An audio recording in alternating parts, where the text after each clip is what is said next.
Hello, good evening guys. आज हम लोग डिस्कस करते हैं कि हमारे बिहेवियर पर हमारा जेनेटिक्स यानी कि हमारा जो लिंग वंश होता है कैसे हमारे बिहेवियर को अफेक्ट करता है और कैसे हमारा इन्वायरमेंट हमारे बिहेवियर को अफेक्ट करता है। यानी कि जेनेटिक्स क्या होता है, हेरिडिटी क्या होती है और हमारा इन्वायरमेंट क्या होता है और इसके टाइप्स कितने होते हैं। चलिए डिस्कस करते हैं genetics and behaviour, heredity and environment. मतलब जेनेटिक्स और हमारा बिहेवियर यानी वंशागति और हमारा व्यवहार। हेरिडिटी एंड इन्वायरमेंट मतलब जो चीज़ ट्रांसफ़र होती है एक जनरेशन से दूसरे जनरेशन में, और हमारा वातावरण। ये हमारी क्या है, हेडिंग, यानी ये बताएगा हमारा रिलेशनशिप जेनेटिक्स का बिहेवियर के साथ क्या होता है और इन्वायरमेंट का हमारे बिहेवियर के साथ क्या होता है। पहला है heredity. It is the sum total of inborn individual trait. मतलब ये क्या होता है, टोटल सम होता है हमारे जितने भी लक्षण हमको दिखाई देते हैं किसी भी इंडिविजुअल के, वही हमारा क्या कहलाता है, हेरिडिटी। जो ट्रांसफ़र कैसे होता है एक जनरेशन से दूसरे जनरेशन में। या it is the sum total of traits potentially present in the fertilized ovum. मतलब वो लक्षण जो हमारे एक फर्टिलाइज्ड ओवम में प्रेजेंट होते हैं या जितने भी लक्षण एक ओवम के अंदर प्रेजेंट होते हैं वो हमारे क्या कहलाता है, हेरिडिटी। नेक्स्ट है environment. Environment is everything that affects the individual except his gene. मतलब इन्वायरमेंट क्या करता है, खाली जीन्स को छोड़कर बाकी सभी चीज़ों को प्रभावित करता है। किसकी, एक इंडिविजुअल, मतलब एक इंसान की सभी चीज़ों को प्रभावित करता है सिवाय उसके जीन्स के। नेक्स्ट है environments cover all the outside factor that have acts on the individual since he begins life। मतलब environment cover करता है all the outside factor, मतलब जो बाहर के factors होते हैं have acted on the individual since, मतलब जो क्या करते हैं, काम करते हैं कब तक, जब तक इसकी लाइफ बिगन नहीं होती, मतलब जब उसकी लाइफ स्टार्ट ना हो। ठीक है, since मतलब होता है जब से। नेक्स्ट है हमारा टाइप्स ऑफ इन्वायरमेंट। मतलब इन्वायरमेंट के टाइप्स कितने होते हैं। पहला होता है इंट्रा सेलुलर इन्वायरमेंट, यानी कि जो सेल्स के अंदर इन्वायरमेंट उसको बोलते हैं इंट्रा सेलुलर इन्वायरमेंट।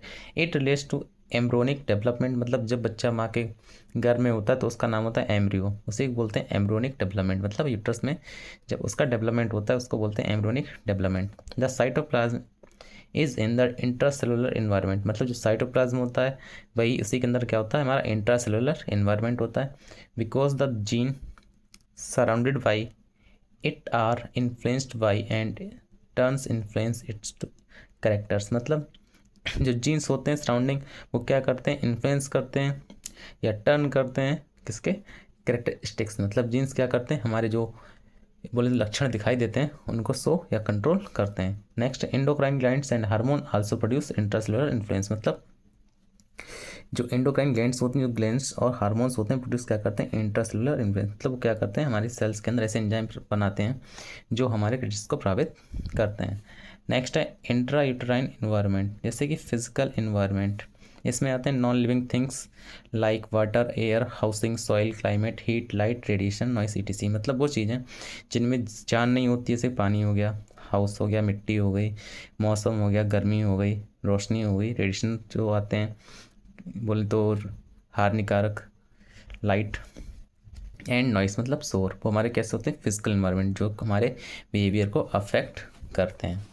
नेक्स्ट आता है this affect the body and mind of the growing child. मतलब ये चीज़ें क्या इस पर अफेक्ट करती है हमारी बॉडी और माइंड को, जब बच्चा क्या करता है, ग्रो करता है, मतलब जब बढ़ता है। नेक्स्ट है बायोलॉजिकल इन्वायरमेंट। इसमें आपका लिखा है it consist of plants, animal, insect, bacteria और वायरस। मतलब वो चीज़ें जिनमें जान होती है, लिविंग थिंग्स, जैसे कि प्लांट्स हो गया, एनिमल्स हो गया, इंसेक्ट हो गया, बैक्टीरिया हो गया एंड वायरस हो गया। It is necessary that the child to allow to grow in a good healthy biological environment. ये हमारे लिए ज़रूरी होता है कि जो बच्चा हो वो एक हेल्दी इन्वायरमेंट में पलना चाहिए, यानी कि फ्री फ्रॉम इलनेस होना चाहिए। जैसे कोरोना जब आया था लोगों को आइसोलेट कर दिया गया, यानी कि जो उस समय लोगों की मानसिक स्थिति चेंज हो गई, उनको फिर आइसोलेशन में रहना अच्छा लग गया, वो सोशलाइज होना पसंद अब ज़्यादा नहीं करते हैं जो कोरोना वायरस के टाइम पर थे।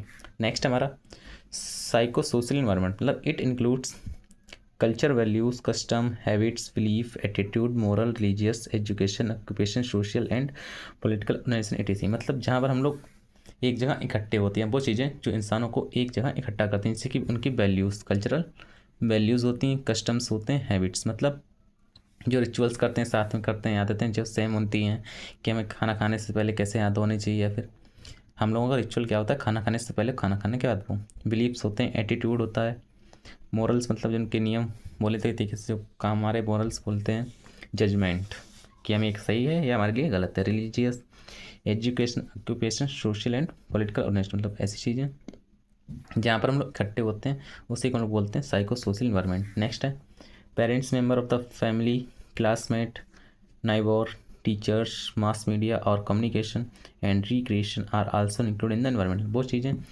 जो हमारे आसपास रहते हैं, जैसे कि पेरेंट्स रहते हैं, मेंबर ऑफ फैमिलीज रहती हैं, फ्रेंड्स, क्लासमेट, दोस्त, पड़ोसी, टीचर्स, मास मीडिया और कम्युनिकेशन, मतलब बहुत सी चीज़ें जिससे हम कम्युनिकेट करते हैं। And recreation are also include, मतलब जो चीज़ हम क्या करते हैं, न्यू चीज़ें बनाते रहते हैं, वो किसमें होती है। आज हम लोगों ने डिस्कस किया कि जो हमारा जेनेटिक्स है और हमारा इन्वायरमेंट है कैसे हमारे बिहेवियर को प्रभावित करता है या इफ़ेक्ट डालता है।